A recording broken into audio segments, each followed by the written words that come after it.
Good evening, everyone. My name is Lauren, and I use she, her pronouns, and I'm very excited to be with you this evening. I'm calling in from Colorado, where I work and live on the traditional land of the Arapaho and Cheyenne. And just to give you also an understanding of my identities that are present here, I identify as white, able-bodied, bisexual, cisgender, and a woman. And I'm excited to talk to you about finding deep rest. We're going to be talking today about stress, rest, and how dance therapy can be a support for both us as clinicians as well as for our clients in accessing restorative states that we really need for burnout prevention, trauma recovery, health and wellness, and all of these really important themes that are as relevant as ever right now. So I'd like to start with this quote by Eddie Hillesum. Sometimes the most important thing in a whole day is the rest we take between two deep breaths. And with that, I want to invite you to just take a couple breaths with me as we start this workshop. So settle into your seat wherever you are. Feel the ground underneath of you. And let's take a nice inhale in. Let the air flow into your lungs, and exhale, release it out. Feel that pause in between. And then another inhale in. And slowly let it out. Well done. So before becoming a dance therapist, I was, surprise, surprise, a big dancer. And I trained in a style of dance meditation called dance mandala. And just so you can picture this practice, it's a free-form dance practice with music and verbal facilitation. And it's almost like a combination of 5 rhythms and authentic movement, if you might be familiar with either of those forms. And at the time of my training, I was still in my early 20s, and I was one of those really high energy dancers. And I loved the fast and intense songs and having like strong and big movements. And that was what I lived for and still do every now and then. But one of the most profound experiences that I had in my training was actually very different. And it was actually came from a day where I was really, really exhausted. And we had spent the whole day in our training doing movement and body work and all these things before we got into our evening dance practice. And by the time we got there, I found that my body was just totally spent. I really couldn't do anything other than lie collapsed on the floor. And since this meditation practice is entirely focused on following natural body sensation and movement impulses and really listening to what's true for us in the moment, it would have been completely perfect and acceptable to actually just lie on the ground and follow that impulse and let myself rest. What I discovered that day was how actually incredibly difficult it was for me to surrender into that exhaustion and let myself relax and be still when I needed to. And not only did I really keep trying to force myself up into movement, but when I was lying on the ground, I was plagued by this internal dialogue, being really hard on myself for the state that my body was in. And that was really the first time that I consciously encountered how difficult it was for me to stop and slow down and find still, restful spaces in my body when I needed to. That experience began a much longer process for me of exploring rest and these questions. What does it mean to rest? And why the heck is it so hard? And I'm sure at least some of you can relate to that difficulty. And as you might imagine, these questions only became more and more pertinent for me as I went through graduate school and started my private practice and entered the field in 2020. amid a crisis of clinician burnout, and really have just been reflecting on this global and national context that we've all been in, where there's a really high rate of fatigue and overwhelm and burnout for therapists and our clients coming in from a lot of different settings.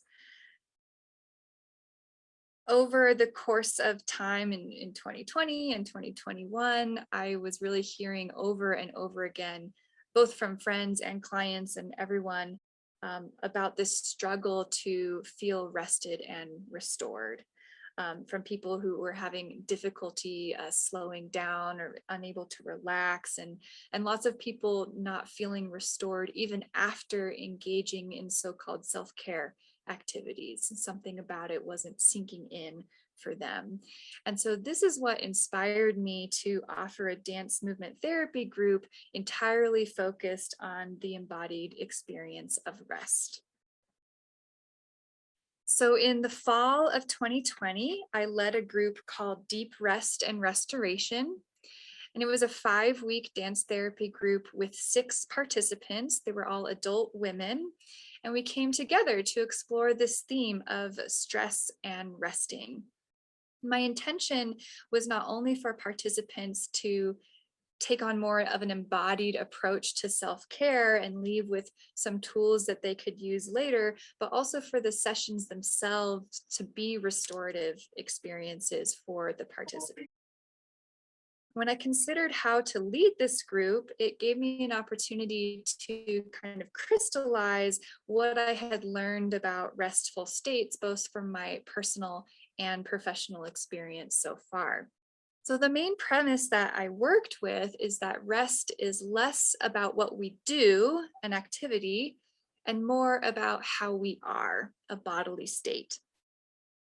And this theme arose on the very first day of the group when we talked about this question, what is rest? And participants debated a little bit about what activities they found restful or restorative. And a really great example just seemed to be watching TV. Is it restful? Is it restorative? Or is it numbing out? Is it a distraction? Is it draining?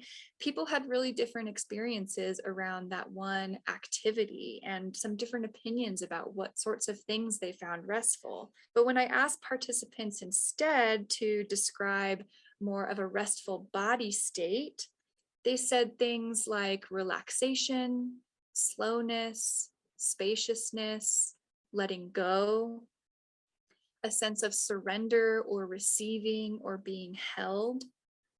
And all of these, I think, are synonyms for yielding, which is a dance therapy term that we're going to talk about a little bit more later in our presentation.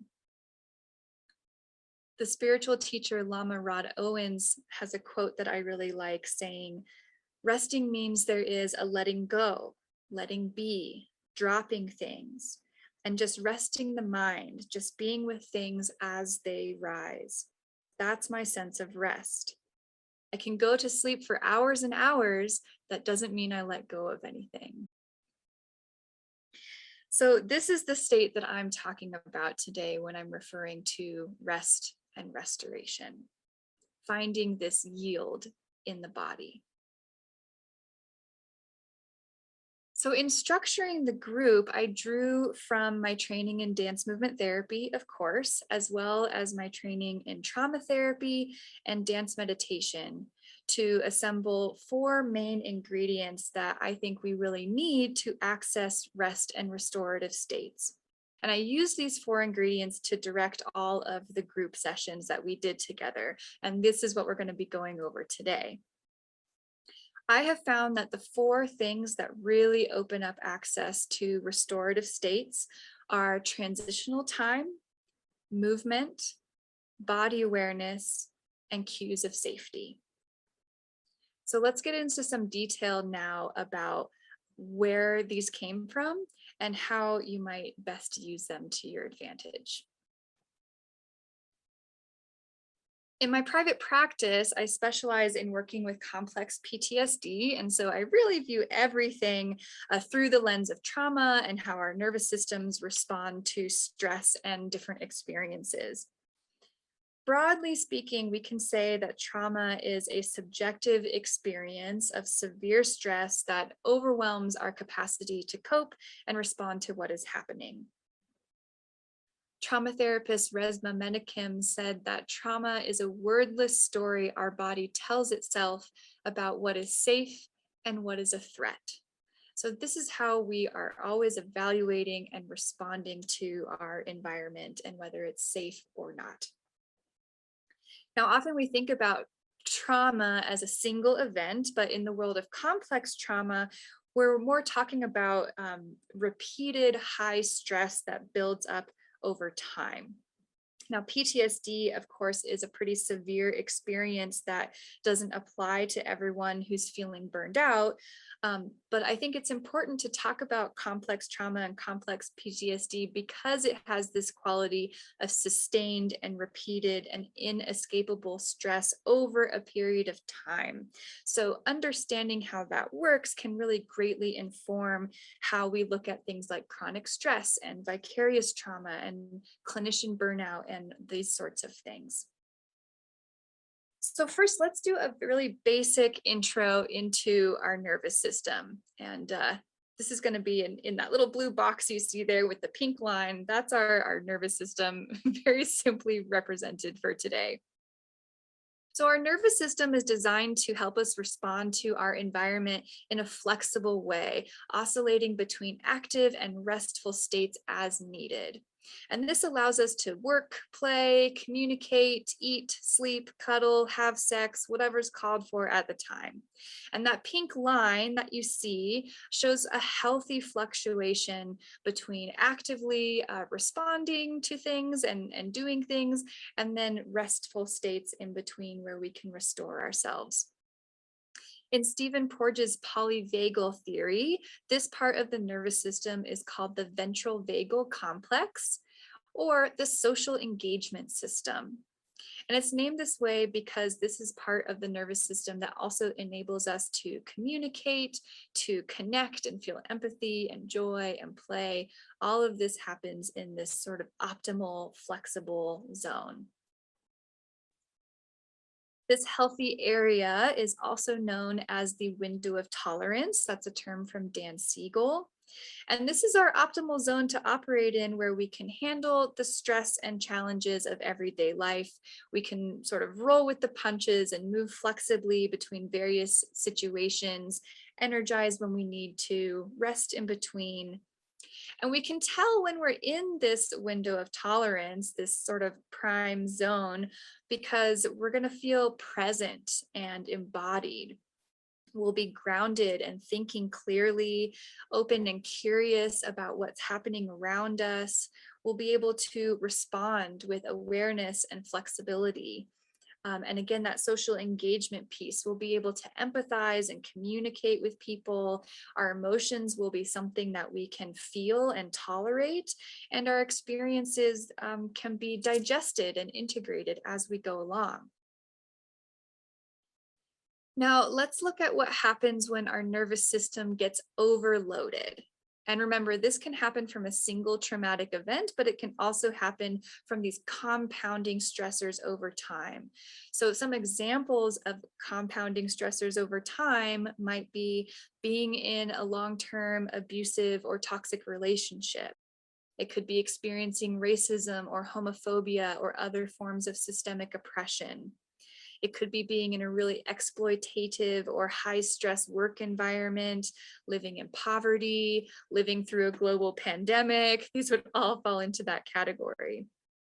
And when we have this kind of long-term stress, not only does it compound, but it actually shrinks our window of tolerance, meaning that it's going to be harder and harder to stay in that optimal zone. So when we are overwhelmed by stress or danger, our nervous system goes into a sort of overdrive state of hyperarousal. And you probably also know this as a fight or flight mode. So some markers that you can tell when you might be in a state of hyperarousal is feeling anxious or panicky, shaky or jittery, angry, emotionally reactive, unable to relax or sleep or digest. You're unable to think clearly, your cognitive abilities kind of go offline.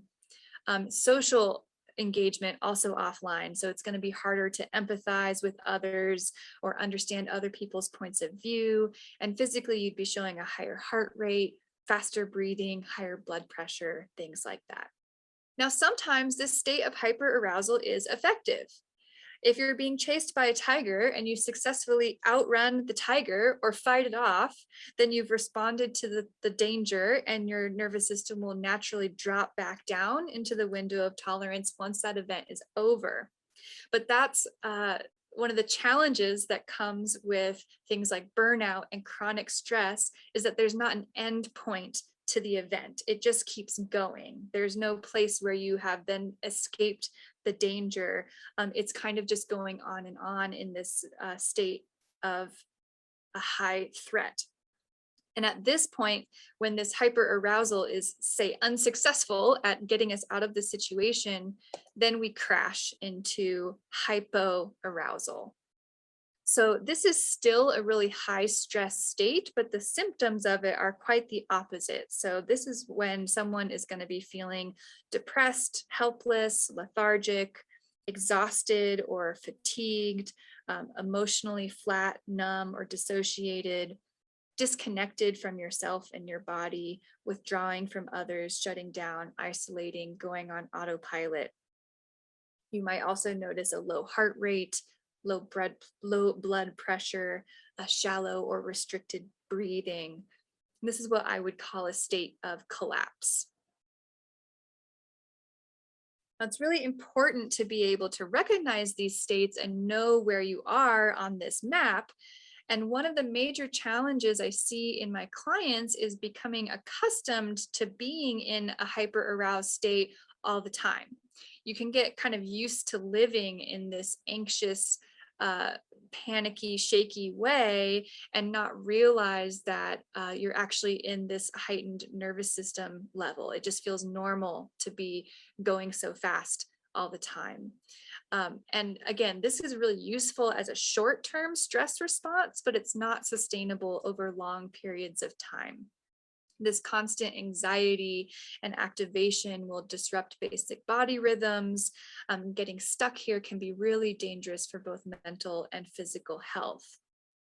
Now, often what occurs in this kind of case when the stress is not ending is this sort of slingshotting back and forth between hyper and hypoarousal, with very little time spent in the window of tolerance in the middle there.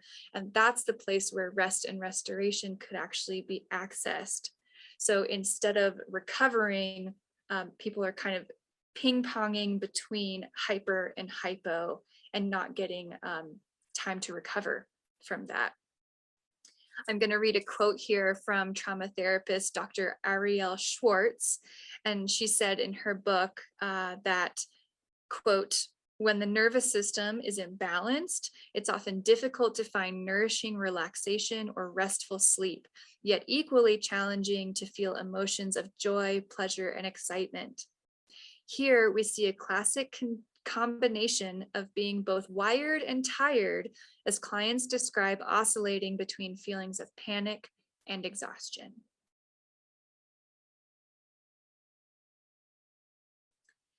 So let's talk for a moment about how to come down from hyperarousal if you notice that you are there, or maybe your clients are there. One of the best ways to do this is using movement to discharge that buildup of excess energy. Now, in hyperarousal, the body is basically getting amped up for some big event. And if there's no big event to tend to, that energy still needs to go somewhere. And you see this in the wild, actually, if you see a deer or something like that get chased down, or, they're the ones that escape the tiger, right? After they've gotten away from the danger, they will shake, they will tremble after that event and discharge that excess energy in their body. And you might have felt that too if you've gone through an accident or something really scary, and you have that shaky response as your body is naturally trying to move through some of that energy that's shown up in your nervous system. And that helps us return to a more calm and regulated state. So we can do that intentionally by engaging movements like shaking, dancing, walking, running, push-ups. Progressive muscle relaxation is also a great exercise where you tense your muscles really tightly, one group at a time, before you relax them. These are all great interventions for someone who's experiencing a lot of stress and anxiety. And so that can be a really helpful way of engaging with the hyperarousal and dropping back down into the window of tolerance. And so this actually brings us to our first ingredient of those 4 ingredients that we're talking about, which is movement. And this is tricky because when people are really exhausted, often the last thing they want to do is move. You get home at the end of a long day and you're tired, and there's been a lot going on, and you want to just probably flop on the couch and relax or do whatever you can. It feels kind of counterintuitive to actually amp up the energy level at that time when you're really exhausted. But if you do try to go from a hyper aroused state into a restful state, you're not moving through the excess energy and the stress chemicals that are built up in the body. And it's going to be much harder to access true restoration compared if you can take a little time to discharge some of that. Now, I do want to acknowledge here that I'm listing some pretty big, like macro movements that are not going to be available to everyone based on physical ability. And I think that's important to name because it doesn't have to look like this. These are kind of obvious ones. And they're also ones that I used in my group, considering that my group was all able-bodied folks. So I didn't need to adapt this for those participants. But I really do believe that any type of movement can be engaged for this, even if it's a lot more subtle or nuanced or slow. There's still going to be some softening and opening in the body that happens around that. And there will also probably be times where movement is contraindicated for folks. So that just feels important to name. So another big challenge that I see in my practice is when people confuse restful restorative states with states of collapsed or hypoarousal. You can see some of those qualities down there of like feeling lethargic or slow. These are the types of things where someone might sort of like flop on the bed or on the couch and not really want to move, right? And so it might look very similar to resting from the outside, but the internal experience is quite different. So like if we go back to that example of like watching TV, is it restful? I would really want to invite you to consider what is happening in your nervous system when you're doing that activity. Are you in your window of tolerance and you're relaxed and having an engaged and restorative experience? Or are you crashing in a state of collapse? So again, might look very similar on the outside, but that collapse is actually still a very high stress response that's happening. And it can be dangerous to confuse these because then we might think we're resting when we're not actually getting the benefits of that. Now, this is an area where dance therapy can really support us in understanding what's happening in our bodies. I like to look at the contrast between yielding and collapsing. So yielding and collapsing are concepts from Bonnie Bainbridge-Cohen's work in body-mind centering, and they were later elaborated on by Susan Aposhin and some other dance therapists. And yielding is considered one of the 5 fundamental actions that are instrumental to our physical and psychological development. So let's compare these two. So collapsing, again, is a state of hypoarousal, and it comes in response to threat, stress, or danger. And in this state, vitality is draining out of the body. Though we might not be active, it's more of a shutdown than a refuel. You can see some of the qualities that are listed there are right in line with hypoarousal. You're going to have fatigue, lack of energy, dissociation, low body awareness, which also makes it really hard to tend to our needs. Now, yielding, in contrast, is a place where you're receiving support and restoring internal resources. And this comes in response to safety rather than threat. And again, you can see some of the qualities there that line up with the idea of the window of tolerance or the social engagement system. You're going to have kind of a more of a relaxed feeling, deeper breathing, and higher body awareness that does allow you to sense and feel and tend to what you are needing in that moment. And when the descriptions of yielding also really line up with some of those things that my participants shared in the beginning of the group around rest, these qualities of letting go, surrendering, receiving, being held. And tapping into this action of yield has actually been used by dance therapists as an effective intervention for PTSD. Now, there's quite a lot to digest here, so I just want to remind you that, again, we're looking for those 4 key ingredients. So if we simplify this a little bit further, we can pull out 2 more ingredients here. So we already have movement. The second one is cues of safety. And the third one is high body awareness. So to me, these are really the big distinguishing features between yielding and collapsing. And what's great about them is that these are also things that we can intentionally engage. We can pay attention to cues of safety as opposed to danger. We can do practices that engage body awareness and bring us further away from dissociation. Shifting gears a little bit, the other big area of my own experience that I draw from is my training as a dance meditation facilitator. And what I feel really excited about is the way the arc of a movement meditation session really provides a container for all of the ingredients that we've mentioned so far. And the last one, which is transitional time. So the image you see here represents the arc of a dance meditation session. And this is kind of the rough structure that I use when I facilitate movement meditation. It's also the rough structure that I used for the deep rest therapy group. And if you've ever done dance meditation or ecstatic dance or 5 rhythms, or even just been to a DJ set, you'll notice that there's kind of this common wave of energy that occurs in terms of the music and the movement that tends to go with it. So people have, of course, some varied experiences around, different types of practices that might be similar to this, but I'm going to just specifically speak from my experience with dance mandala, since that's what I know and what I'm familiar with. So in the practice that I lead, there's usually an opening or a warm up that gives people time to arrive and connect with the space and connect with their bodies.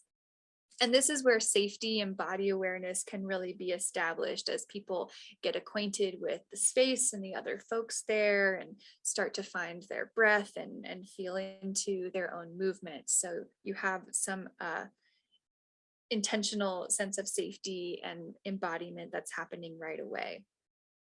Then there's going to be a steady rise in the energy of the movement that encourages people to increase their energy, maybe bring in more full bodied movement or high energy expression.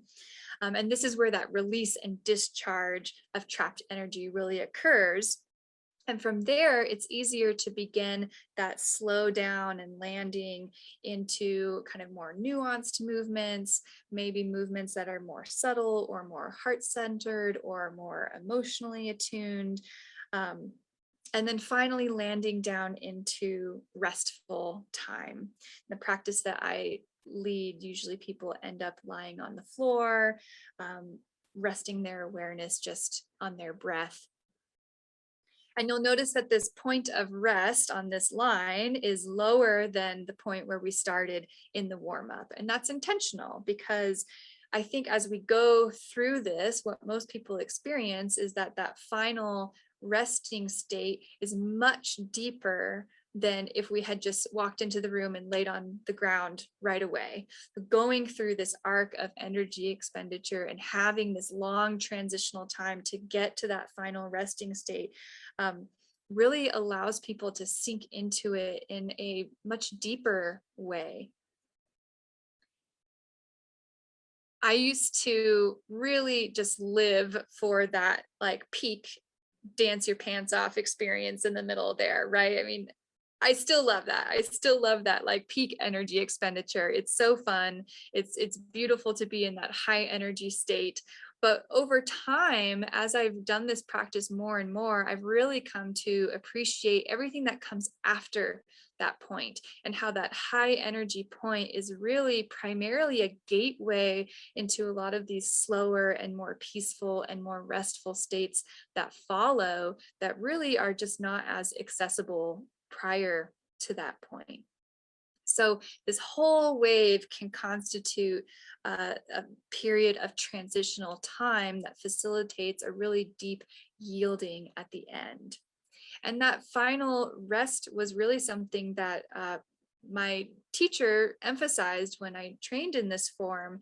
And she really told us to never rush that final rest when people are finally on the ground and they're taking in the nourishment of the whole practice and they're letting their bodies rest on the ground.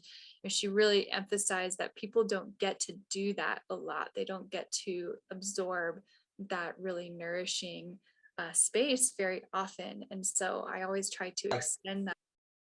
So this whole process of moving through the dance wave provides a long transitional time that incorporates safety, body awareness, movement release.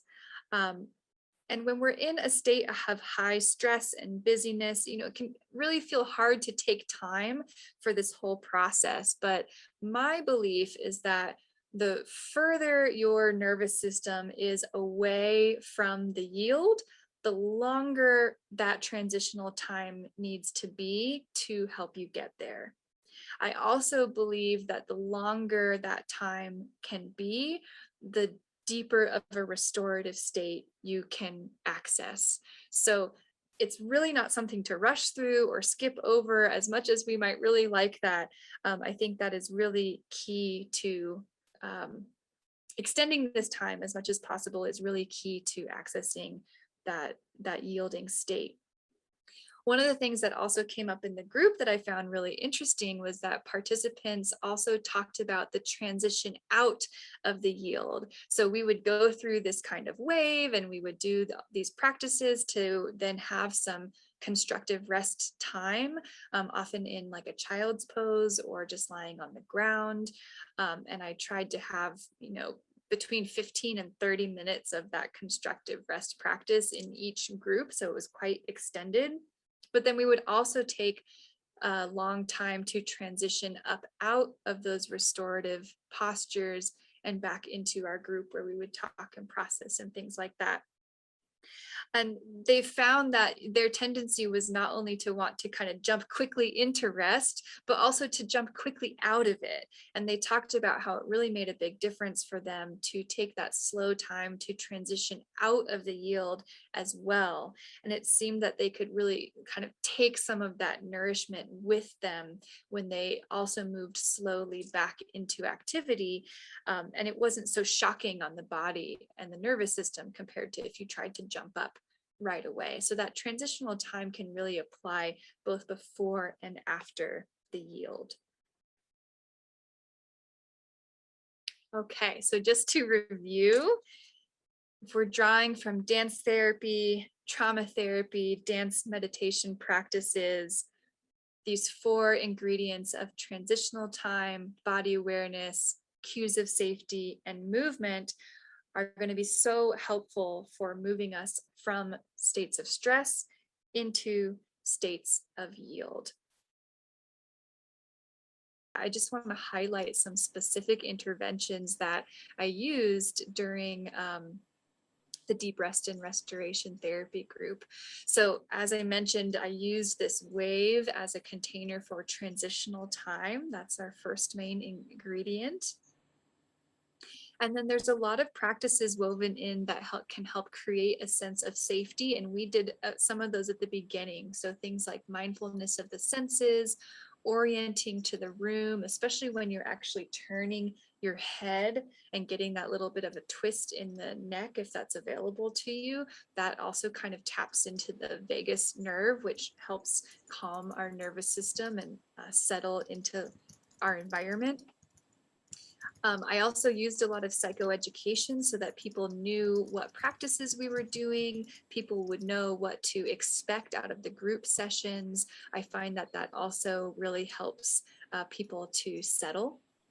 We used a lot of grounding practices like humming, belly breathing, box breathing. We did an extended exhale together today, safe place visualizations. Those are all great trauma-informed interventions that help people get back into their window of tolerance and have a sense of safety in the body. For increasing body awareness, I used different types of body scans, both in stillness and in movement. We did a little bit of a moving one together today.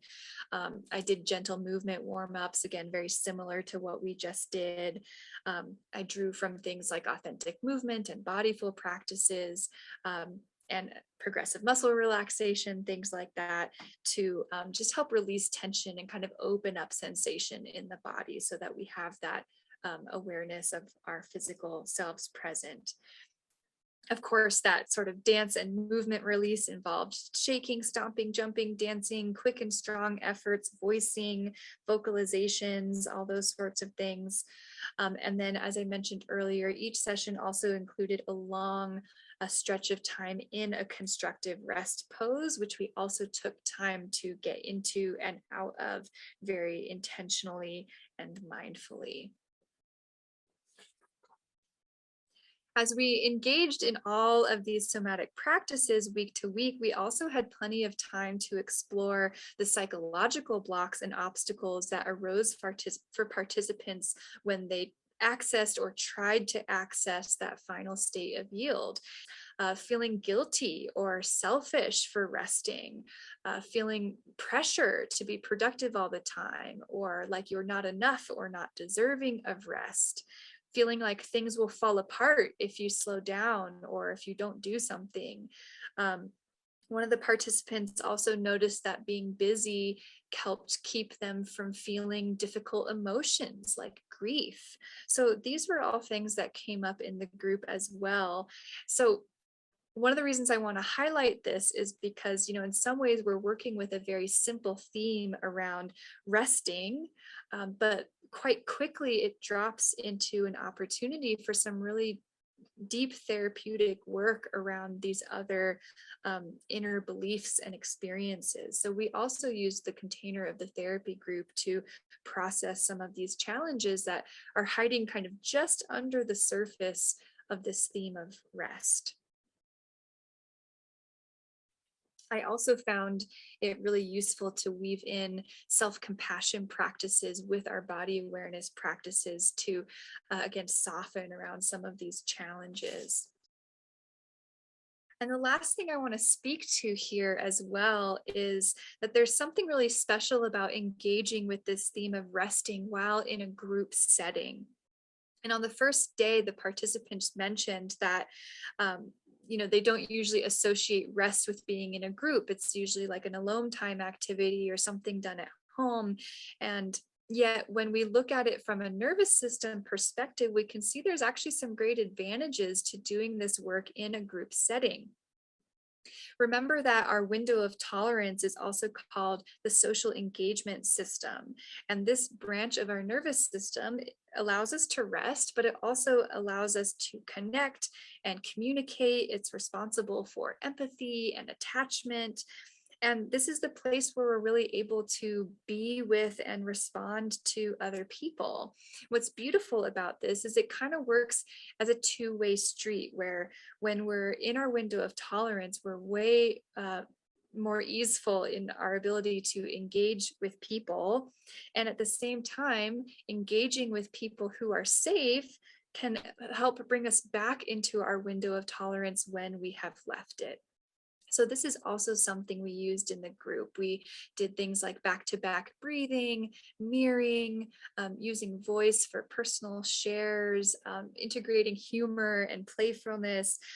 These are also things that I think also really helped to facilitate that sense of connection, engage that social part of our nervous system that also helps us to relax and let our guard down and restore ourselves. So this sense of connection might even be, a fifth ingredient that we could add onto our list here. So to summarize, going back to where we started, rest is less about what we do and more about how we are. And we can use these ingredients of transitional time, movement, body awareness, and safety to help us access states of yield, surrender, receiving, and restoration across a wide range of activities that we might like to be doing.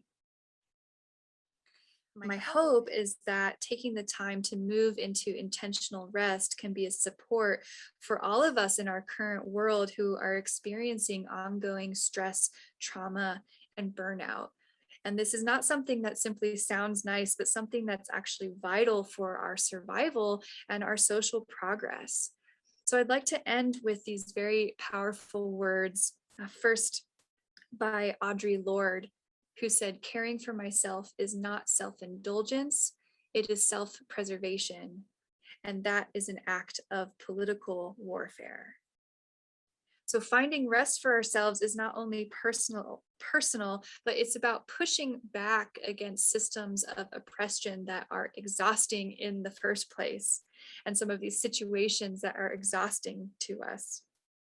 And Lamarad Owens also elaborated on this same concept, and he said, authentic self-care may look like self-indulgence in practice, but the intention of authentic self-care is about asking ourselves what we need in order to do the work of benefiting others, especially the communities we identify with. It is giving me a way and a release to come back into the work that I am called to do. So in this way, I invite you to rest and to infuse your rest with purpose so that we may be restored and carry on and have the energy to really bring our gifts out into the world. So thank you so much, everyone,